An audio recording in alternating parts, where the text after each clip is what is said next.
I can say that our people, without being stupidly optimistic, are full of confidence and are absolutely resolved. Let us then move forward together in discharge of our mission and our duty, fearing God and nothing else.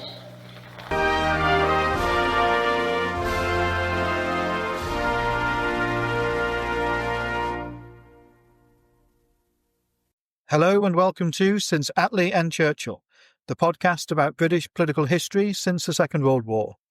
I'm Lee Evans, a historian of the Conservative Party. And I'm Richard Johnson, a historian of the Labour Party, and Lee's husband. In each episode, we will be chewing over the delightful historical morsels of British political history. This week, we're talking about a political figure who, if we're really honest with ourselves, has few remaining fans, Edward Heath. In particular, we'll be looking at the long years after February 1975, when Heath was deposed as Conservative leader. He remained in the House of Commons for more than a quarter of a century, a period which has become known as the Incredible Sulk. But first, we discuss our matters of interest, something which has caught our eye in the past week that we think is interesting enough to share. Richard, why don't you go first? Well, I'm going to use my matter of interest segment to do a bit of shameless self-promotion. Earlier this week, I released a collection of essays through the think tank Policy Exchange called Strengthening the Political Constitution. And the idea behind this collection of essays is to look at the core strengths of the British Constitution and to think about how those core strengths can be used to make government work better. You know, when a new government convenes in Downing Street, they are confronted with a reality that actually isn't found in that many democratic systems. And that is that they have basically complete legal authority to carry out their policy program. There's no court that can strike down an act of parliament. There is no subnational or supranational body that has the authority to thwart them. Within parliament, there's no elected Senate that can claim a democratic mandate against a Commons majority. There's no elected president who can veto legislation.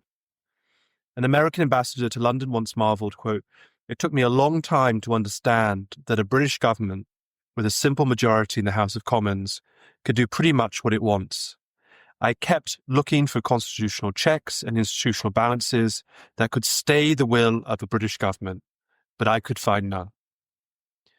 And yet, governments today do not feel very powerful. For many Britons, government feels sclerotic and listless. And rather than a government feel like some kind of powerful ship of state steaming through choppy waters at a great clip, government today feels more like some kind of chaotic flotilla, fragmented into a multitude of impotent little sailboats and leaky old steamers drifting into different directions or slowly sinking. So this collection brings together a range of academics, politicians, lawyers, political experts. It's a non-party political collection. So we have people who are Labour supporters, Conservatives, even a Liberal Democrat, and people affiliated to no party at all.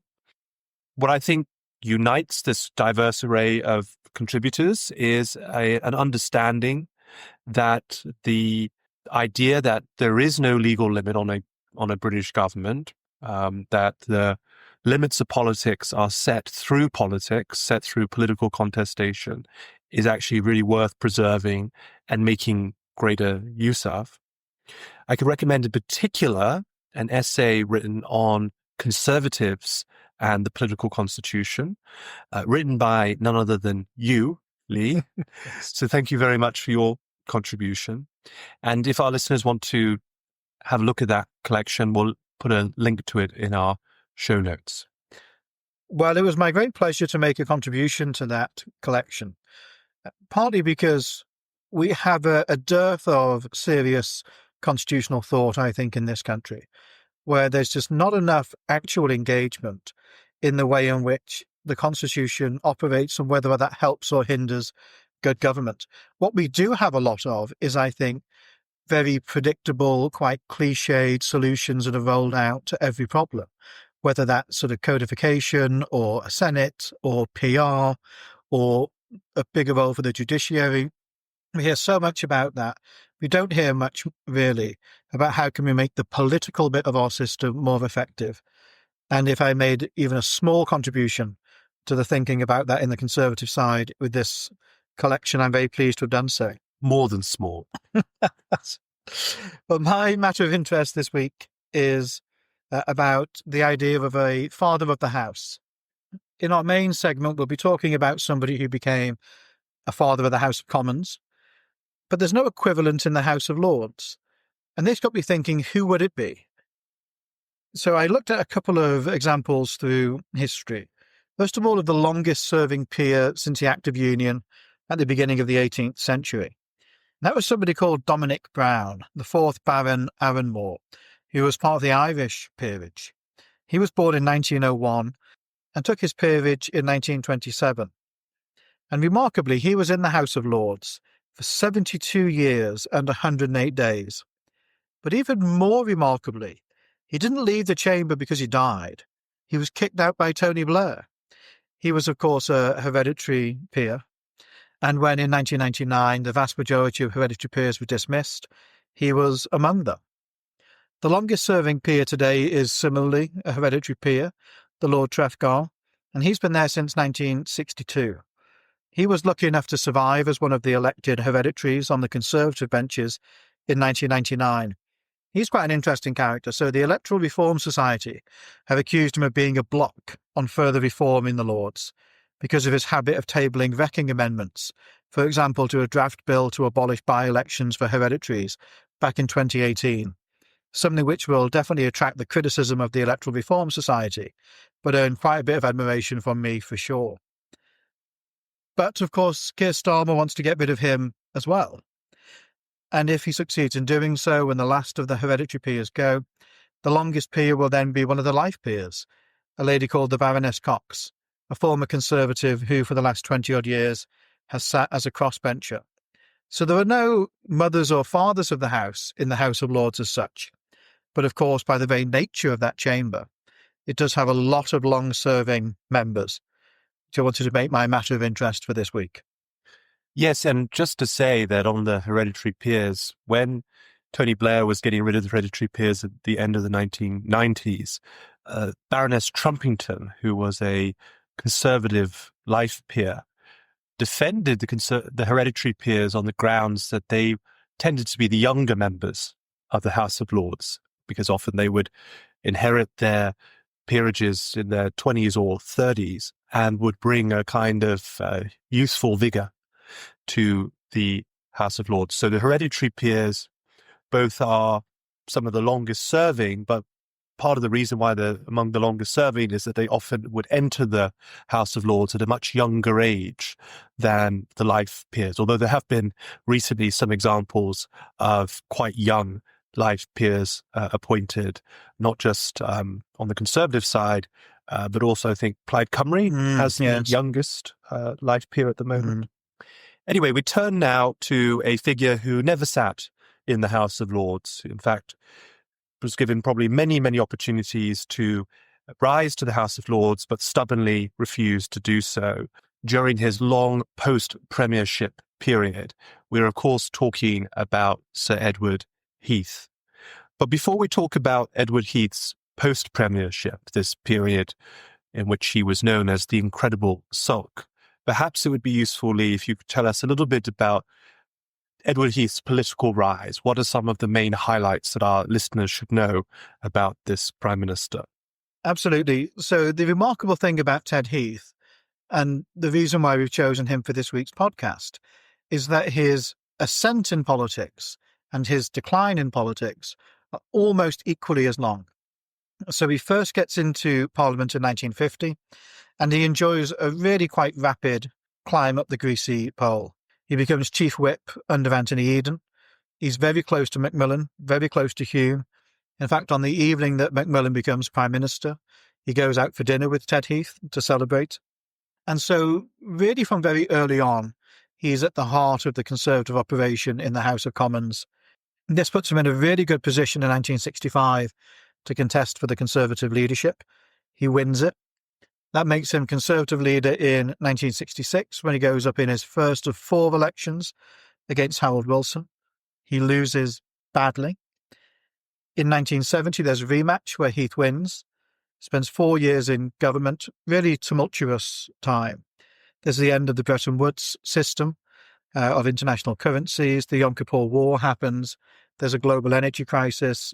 There's striking miners at home. It's a really dreadful time for the country.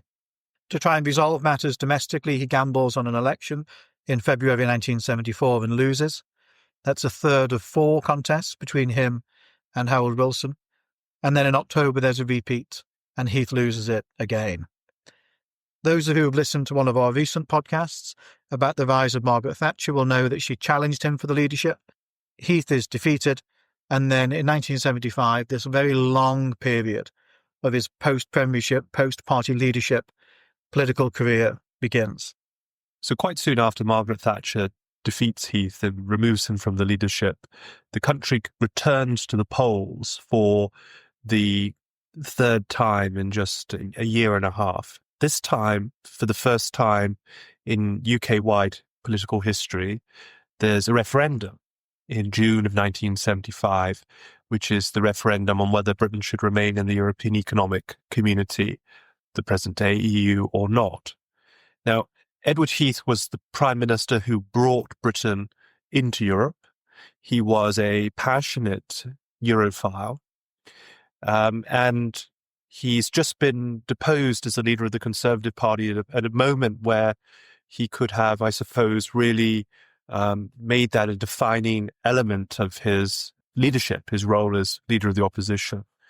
So does he take on any particular role in that 75 referendum? I suppose at this point he's just a former Prime Minister on the backbenches, but is there some kind of more formal role that he takes in the referendum campaign? He does. So the pace at which events move at this time are remarkable. So it's in February of 75 that Heath resigns, and then the referendum is taking place just a couple of months later. So his role in it really is to try and argue for what is, certainly with hindsight, the major and most consequential act that he introduced as Prime Minister, Britain's entry into Europe. So this is a big opportunity for Heath to try and defend a central plank of his legacy, having spent less than 4 years as Prime Minister.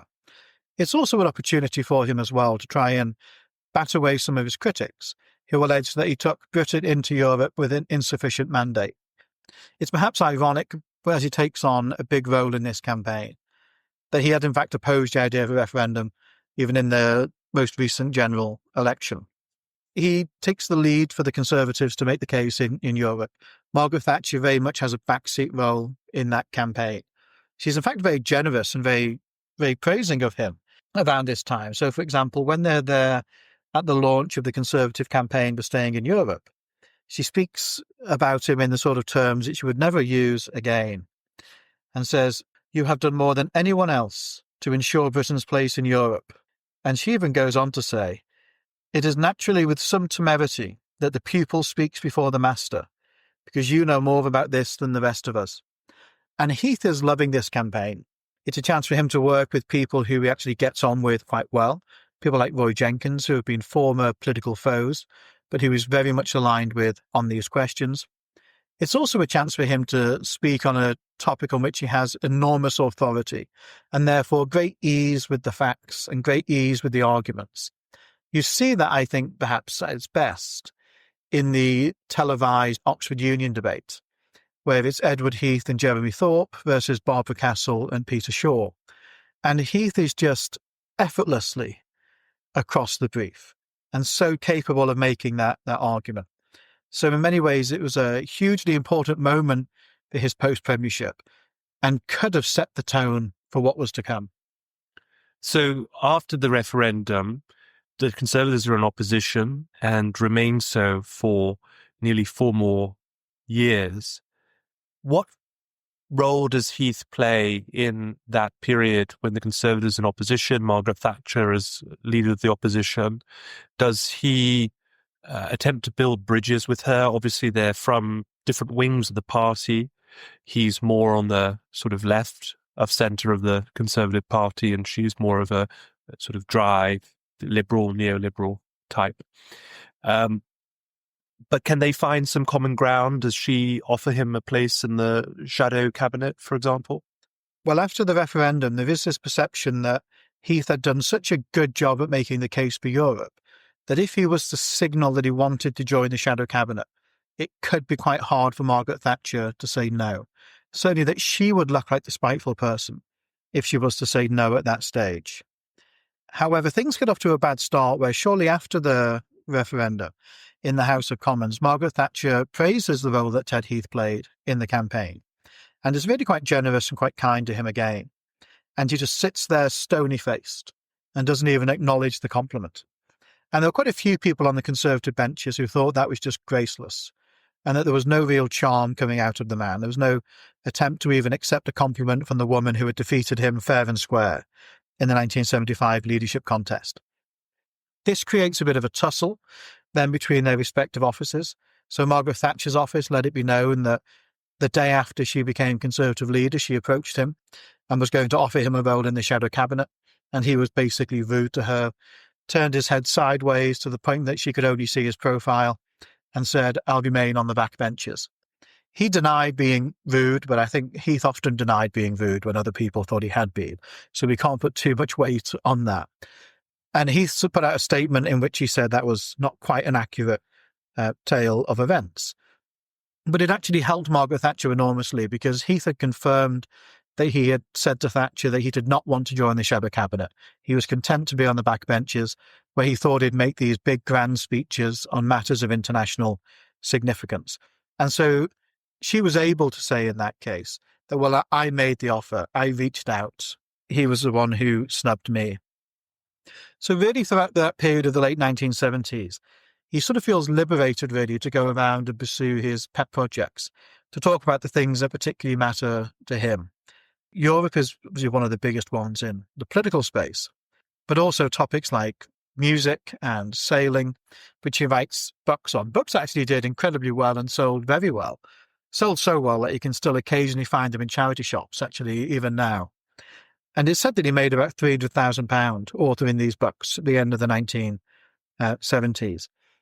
So he begins to sort of expand out beyond the House of Commons to try and create this public role for himself as a slightly more sort of well-rounded figure, throughout all of which he remains pretty aloof from Margaret Thatcher and the Tory leadership. So does he harbour any ambitions for leadership at this point, or has he basically concluded that his time in frontline politics is over? It's hard to say when he does conclude that, but it's easy to say that he hasn't concluded that yet, certainly in the late 1970s. When Margaret Thatcher defeated him and he resigned in 75, Heath said rather grumpily to some people, "I'm in reserve." And he rather banked on the idea that Thatcher's monetarist experiment in policy would lose confidence both within the Conservative Party and eventually within the country, and that they would abandon the deviation, as he saw it, from traditional Tory ways of working that she represented, and then he would be the obvious person for them to go back to. And so he very much kept himself apart from her because he wanted to be seen as not linked to the project that he thought would fail, the project that eventually carried her name. But he certainly harboured hopes that the Tory party would return to him. So Margaret Thatcher wins the 1979 election. She becomes Prime Minister. It's a good victory for the Conservatives.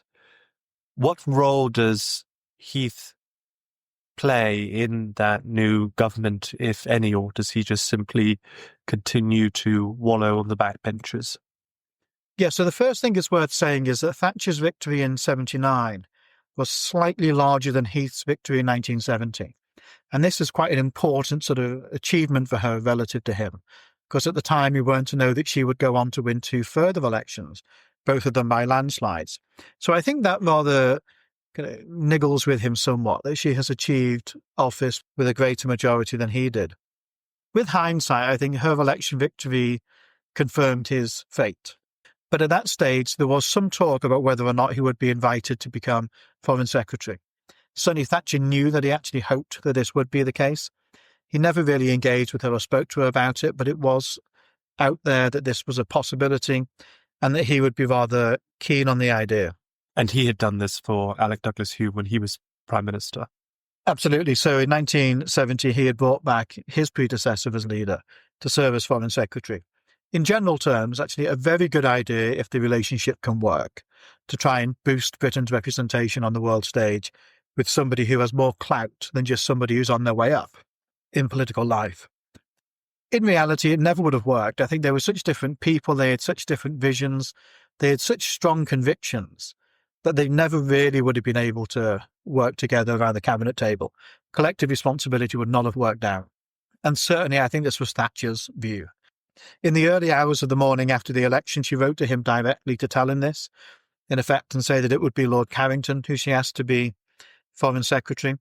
That was taken to him by motorbike, so he'd get the letter at the earliest before Carrington's appointment was known. He was apparently quite upset by the news, but then reconciled himself to it quite quickly.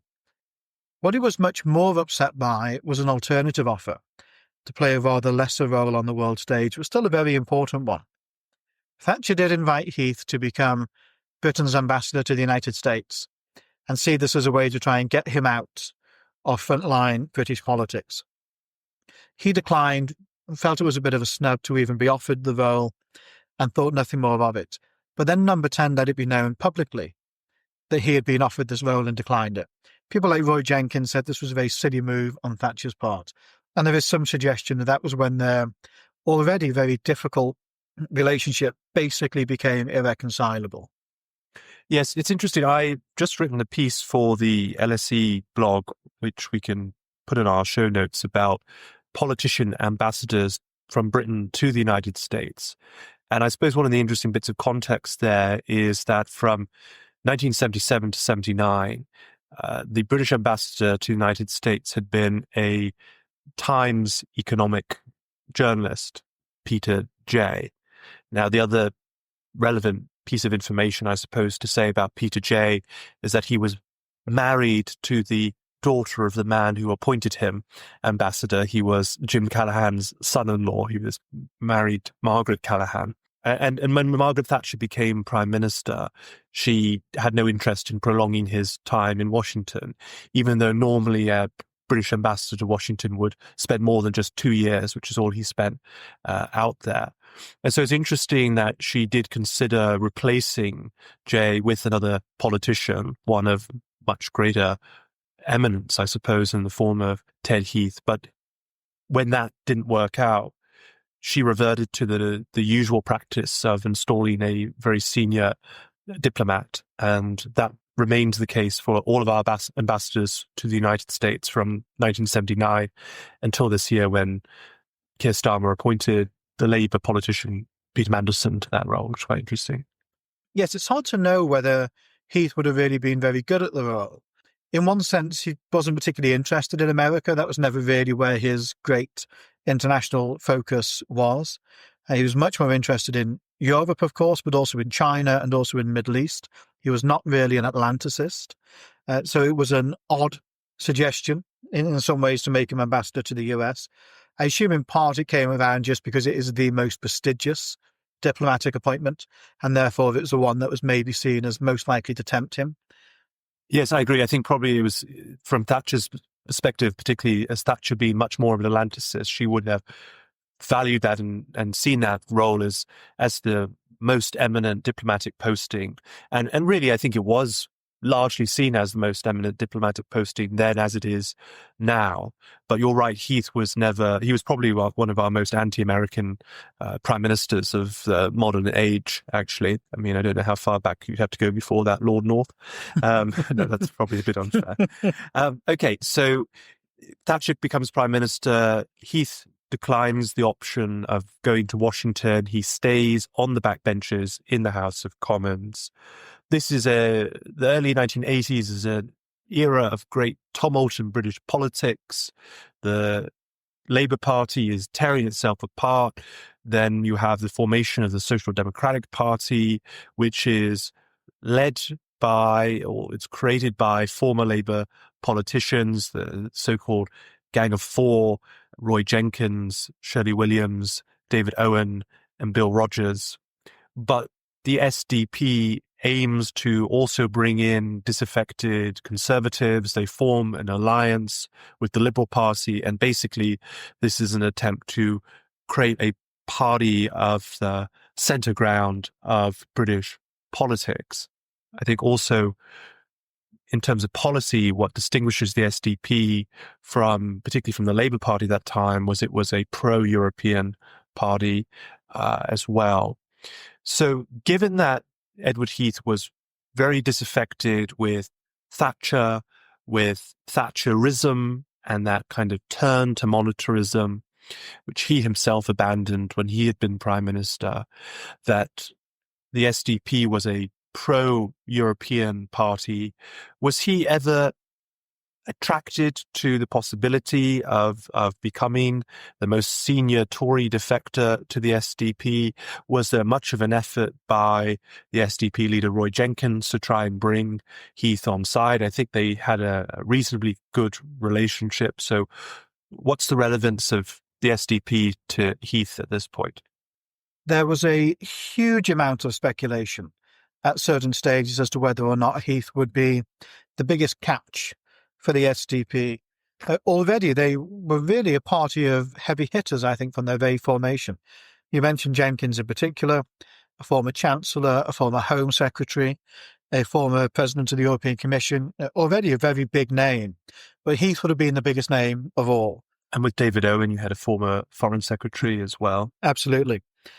My understanding is that whilst Heath was sympathetic to them on several points, particularly their pro-European outlook, but also the general thrust of their criticisms of the monetarist experiment being pursued in the Treasury at the time under Margaret Thatcher and Geoffrey Howe, he never considered joining.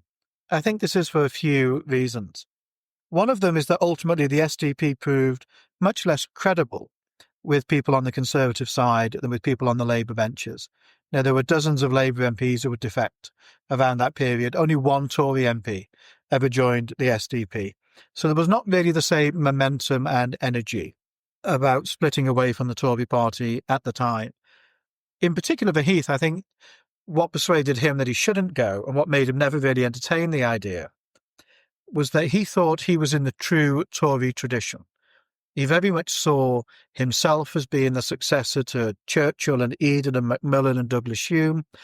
And he saw Thatcher really as being an experimentation with the Manchester liberalism of the mid-19th century, to paraphrase Harold Macmillan and the description he once gave of it. And he thought that if he were to abandon the Tory party, he would basically be surrendering it to the people who had taken it over. He also very much thought that his career could come back at this stage, that he didn't think it was the end for him. He was only in his early 60s, roughly the same age Keir Starmer is now, actually, I guess. So he didn't think his political career was necessarily over. He realised the Conservative Party was still the best vehicle for it.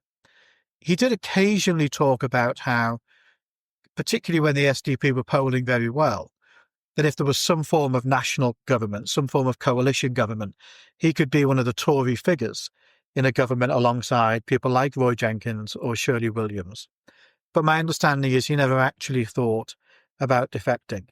And it's a sign that Heath was actually, for all of his grumpiness about Thatcher and the way in which she led the party and the direction in which she led the party, he was a very loyal Tory in reality. He always campaigned for the party, and he never encouraged, to my knowledge, anybody to vote anything but Conservative.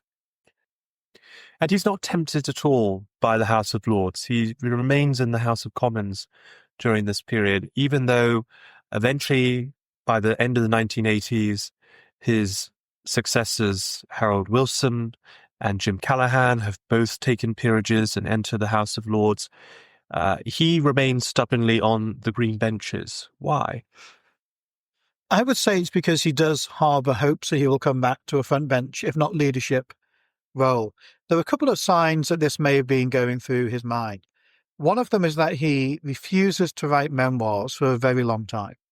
So his memoirs, which are not particularly good, in my own opinion, don't come out until 1998, where he's actually really quite an old man by that stage. He's in his 80s.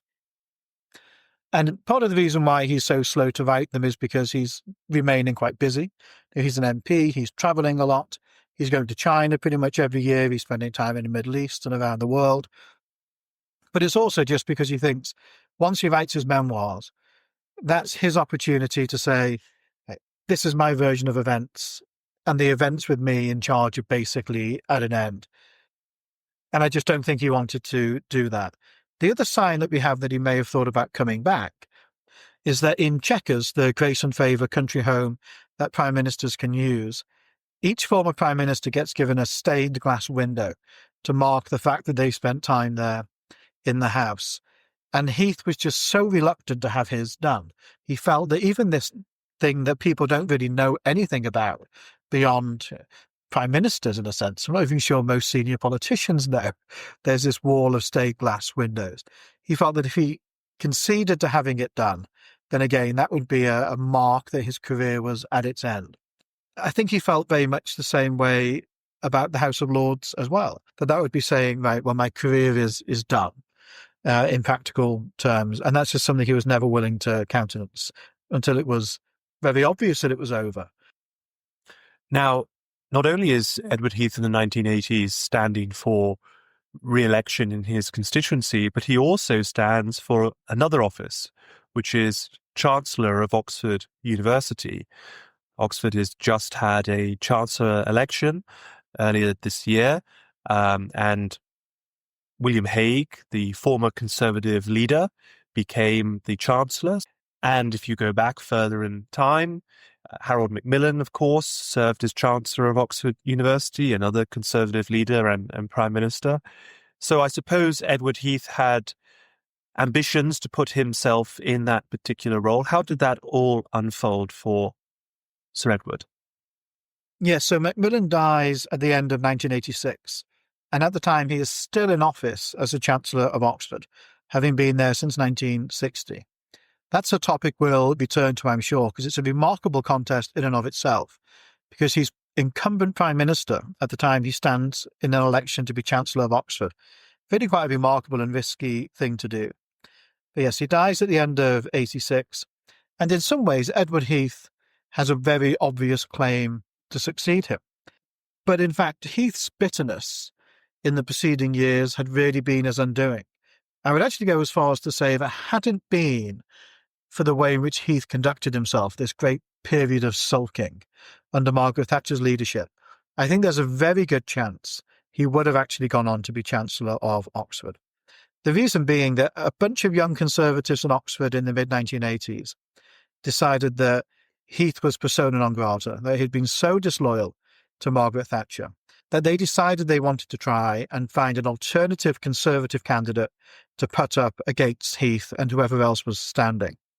It's also just worth pointing out at this stage that elections to the Chancellorship of Oxford at the time were party political, that they had party political labels attached to the candidates. The person who the young Conservatives who were anti-Heath alighted upon was somebody called Robert Blake, Lord Blake, who's perhaps most famous as a political biographer, particularly of Disraeli, but at the time was also Provost of Queen's College. He was picked and was nominated, and they rallied behind him as the more Thatcherite of the two Conservative candidates. The effect of this was to split the Conservative vote, and a third candidate, who we've already mentioned, Roy Jenkins, the SDP candidate for Chancellor, won. He won on just 39.1% of the vote. Blake and Heath got over 60% of the vote between them, but Heath in the end actually came third. Heath's support in the end tended to come from people who were both anti-SDP and anti-Thatcherism. So one known backer of Heath was in fact Michael Foot, the left-wing Labour MP. Thatcher did in fact back Heath herself, as she let it be known in the contest that she would be supporting Edward Heath. And at that stage, a huge number of Tory grandees who had graduated from Oxford also came out to back him. But of course, it wasn't enough. And like I say, he came third in the contest. So we enter into the 1990s, and Ted Heath is still on the green benches, and Margaret Thatcher's period as leader of the Conservative Party starts to unravel. What role did Heath play in her removal from office, if any? And did Heath harbour any ambitions still in taking over the leadership of the Conservative Party, or had at that point reality hit him on the head? I think any ambitions that he would return to the centre of political life were over by that stage. And in fact, the remarkable thing is that he played less of a role in Thatcher's downfall than might have been expected, given that he was such a thorn in her side over the preceding 15 years. So one of the main causes of Thatcher's eventual fall is splits within the Tory party about European policy. And in 1989, he'd just become a particularly outspoken figure to try and oppose the approach she is taking in Europe. He basically says that the logic of her actions, in particular around keeping Britain out of economic and monetary union, is to basically to say that she wants Britain to leave the EEC altogether. He basically thinks that that is the conclusion she must have come to. So he speaks out very publicly against her on that question. But Heath himself didn't call for her to go, didn't agitate much for her to go. I'm sure with his small number of friends at dinner parties, he was saying how delighted he'd be if she were to head for the door. But there's not really a record of him trying to foment opposition to her. Although when she did resign, it was suggested that he called up his parliamentary office and said, "Rejoice, rejoice." And Michael Cockerell, the great political documentary maker, eventually put this question to him and said, "Is it true? Did you call up your office and say, rejoice, rejoice?" To which Heath just said, "I think I said it 3 times. 1990 is also a momentous year in world politics because it's the year that Saddam Hussein invades Kuwait and precipitates the actions which eventually lead to the Persian Gulf War. Edward Heath played a rather interesting role in that saga. Can you tell us a little bit about what Heath had to do with Saddam Hussein and Iraq and Kuwait? So in 1990, Iraq invades Kuwait. There's a huge international reaction to this under the aegis of the United Nations to get Iraq out. Thatcher was very involved in it. President George H.W. Bush in the US was very involved in it. Heath's role, like you say, is interesting. Firstly, because it would be wrong to say he was a pacifist, and he had fought himself in the Second World War. But he was pretty sceptical of war, particularly sceptical of war in the Middle East, where he thought there were too many moving parts. There was too much bitterness about the state of Israel, for example, for really to be a fruitful exercise to engage in combat in the Middle East. It's also arguably jarred with his sense of internationalism, jarred with his sense of not liking America to be the world's great superpower. This was seen as an American project with hangers-on, like Britain and like France and like Egypt and Saudi Arabia. But it was very much seen as American-led, something he never liked the world appearing to be. And he also, I think Heath certainly worried, that what could happen is that this could be another great triumph for Thatcher like the Falklands conflict was, and that may see a revival in her political fortunes alongside it. Heath's main role in the whole saga comes about because there are a large number, somewhere in the region of 1,500 or so, of British people who are being held as effective hostages in Iraq and Kuwait. There were great efforts to try and get these hostages back. Ted Heath was encouraged, he says, by some of the families to go and to try and negotiate their release. He arrives in Baghdad with a list of 70 names who he wants to try and bring home. These are people who are seen as being among the most ill and the most obvious cases for repatriation. It was, in fact, hoped that as he was the most senior person who had gone out there, that he may be able to come back with as many as 200 hostages. And a Virgin Airways plane full of medical equipment, including an intensive care unit, was on standby to bring them all home. Heath goes in and has this 3-hour meeting with Saddam Hussein. We don't entirely know what was said there. The British ambassador, for example, wasn't in the meeting, somewhat remarkably.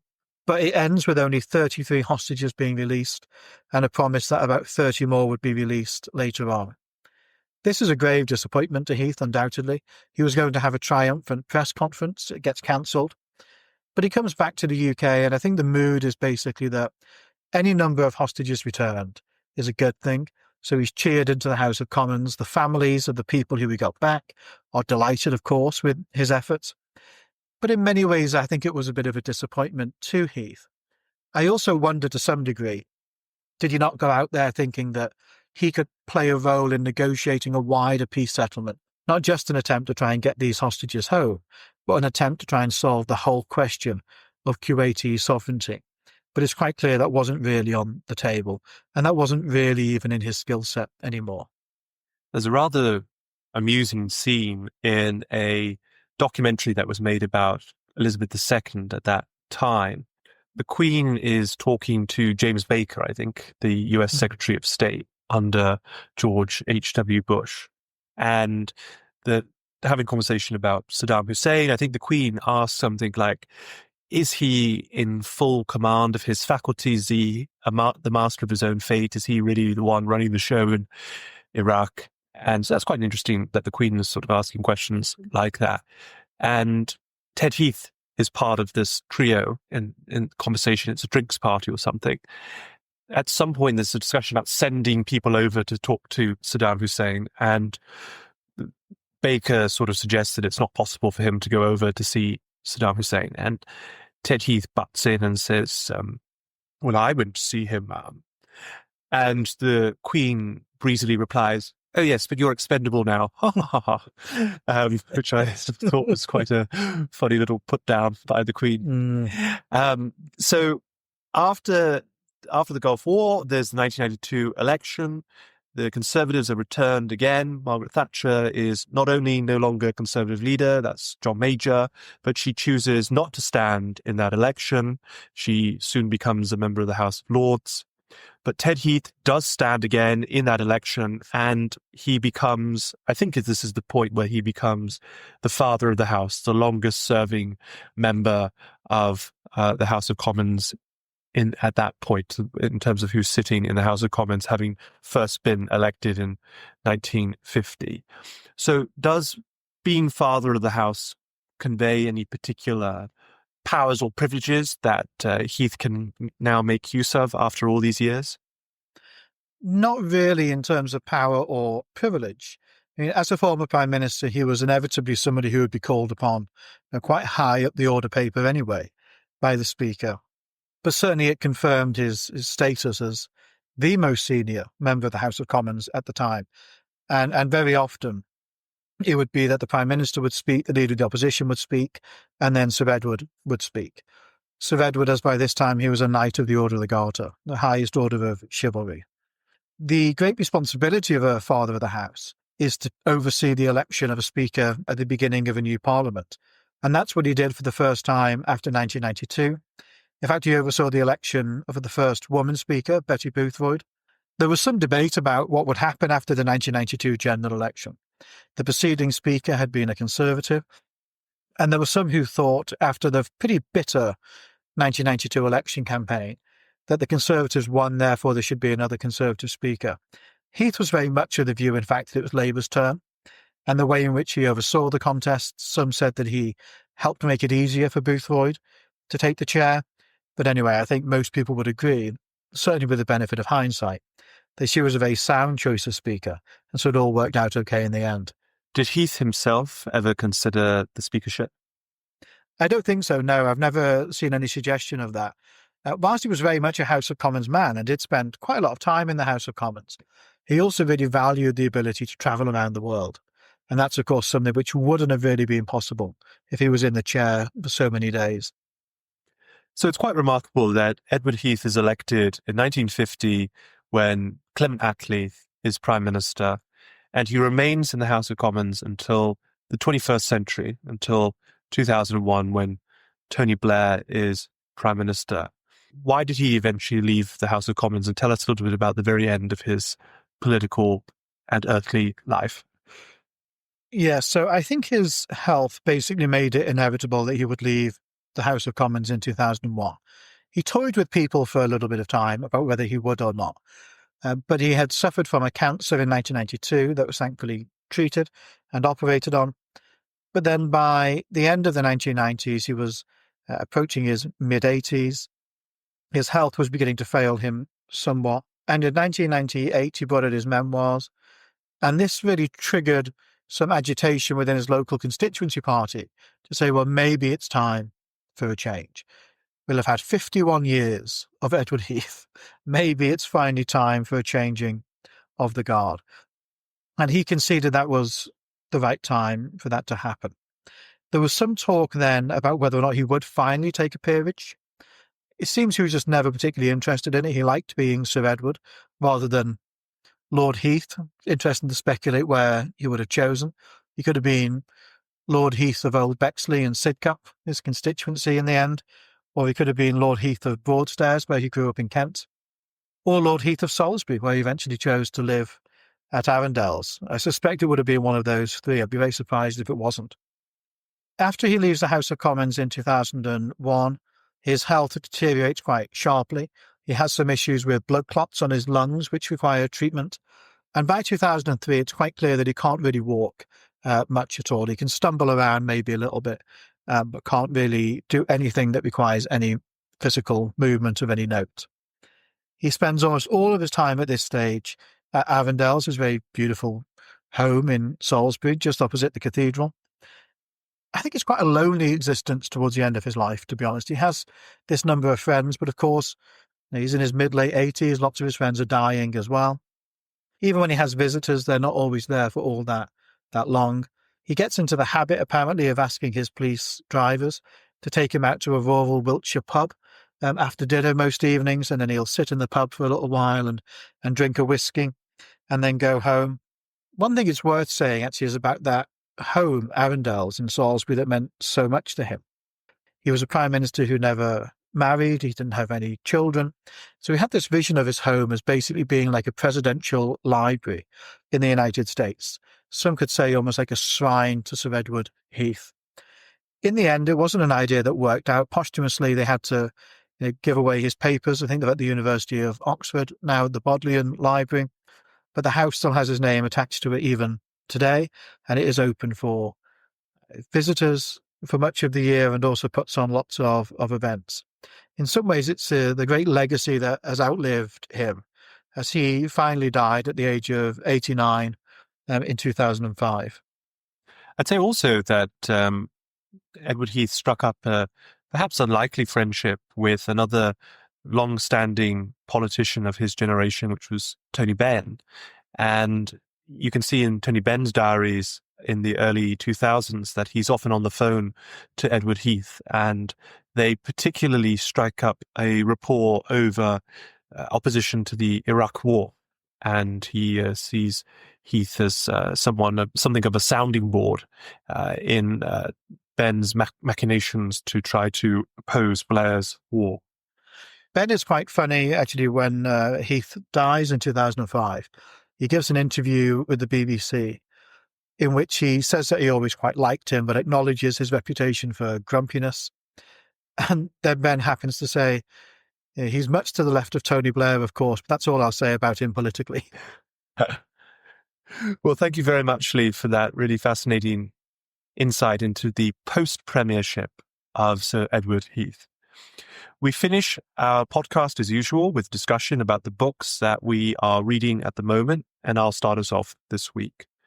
So I'm currently teaching a master's course on US public policy at my employer, Queen Mary, University of London.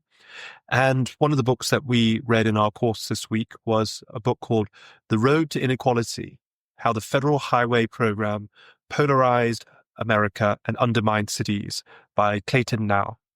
Now, this book tells the story of the U.S. Interstate Highway Program, which is one of the great infrastructural marvels of the 20th century. Since the 1950s, the program has seen close to $2 trillion of public money poured into it.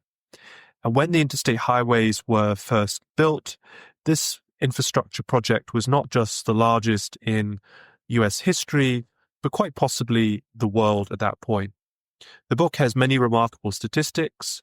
One that jumped out at me was that the highways required the excavation of 42 billion tons of dirt, which, just to give you a sense of that, because maybe you don't quite know what a billion tons of dirt looks like, that's equivalent to 116 Panama Canal projects.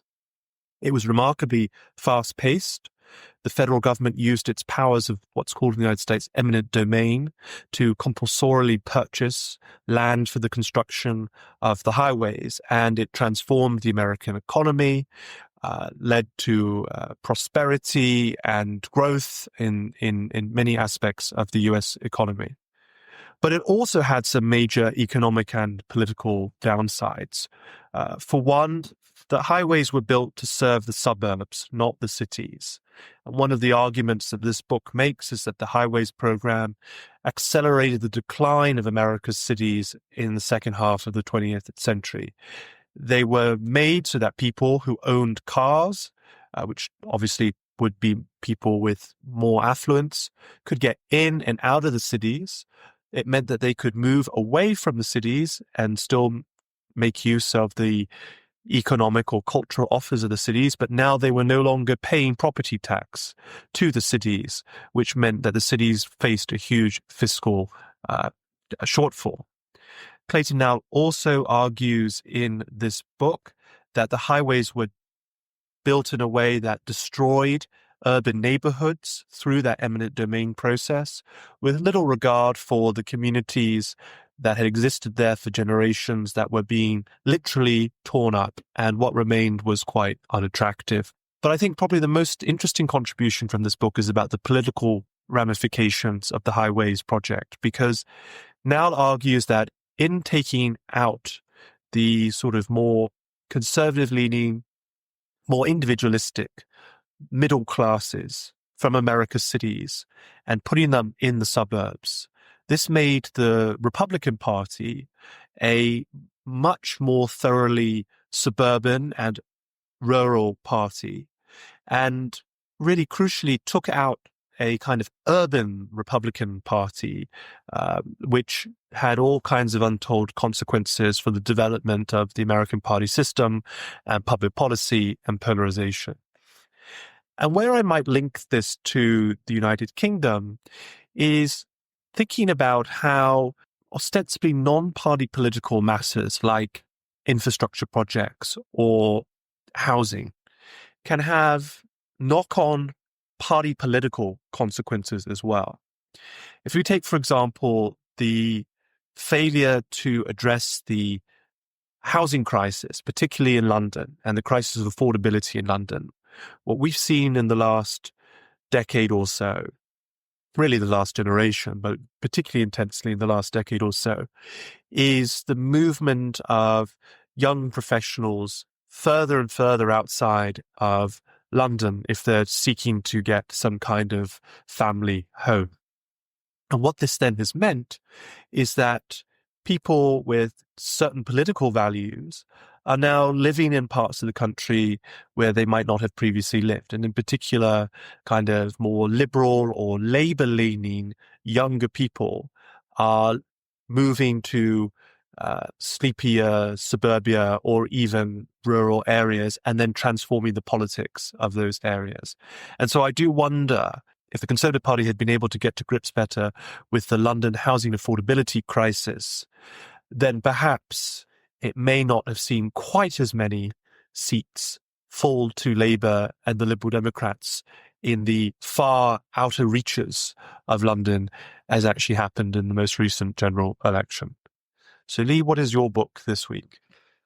The other day I picked up this book just from a couple of years ago called Bloody Panico, or Whatever Happened to the Tory Party, by Geoffrey Wheatcroft.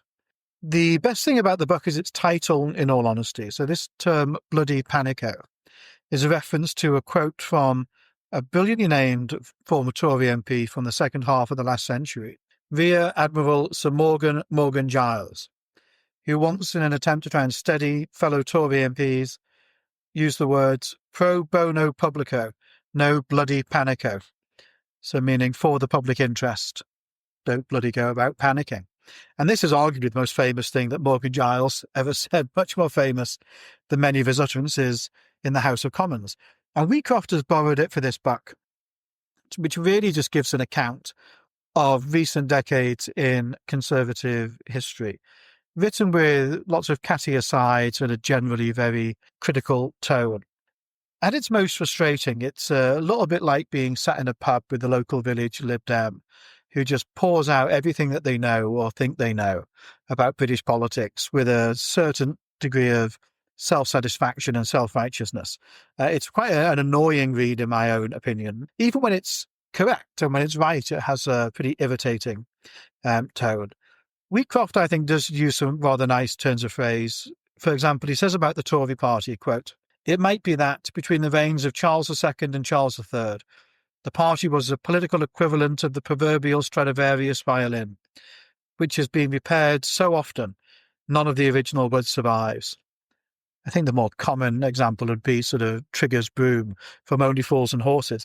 It suffers a bit, in my view, from the idea that you see quite often where commentators on politics write about politics as if doing the right or successful thing is easy, where, of course, it's always much easier when you're just writing about it than actually trying to do it. And it also, like I say, suffers from too many sort of self-satisfied, slightly catty asides. I mean, if I just look at a page here, you could choose a page almost at random. He talks about Boris Johnson, and he talks about how Charles Moore once said of Johnson that he is, quote, "one of the very few people I've ever met who can be described as a genius." But Wheatcroft says that suggests a sadly deprived range of acquaintances. Similarly, at one stage, in fact, just on the opposite page, he says, "words like fascistic don't really explain Boris. If the only ism Hollywood understands is plagiarism, as Dorothy Parker said, then the only ism Johnson understands is opportunism." And the book is very much written in that sort of style throughout. It's a very short book. If you do decide you want to read it, it won't take you much more than a couple of hours. It's not something I'd particularly recommend, but I do try and make a point of at least looking at, if not reading, every book that comes out on the Tory party. But this was certainly not my favourite of them. Nevertheless, we'll have a link to all of the books that we've talked about, as well as the collection with Policy Exchange and the articles that have been mentioned in the show notes to the podcast. But that's all from us this week. We'll be back again next week with another podcast about post-war British political history. Thanks very much.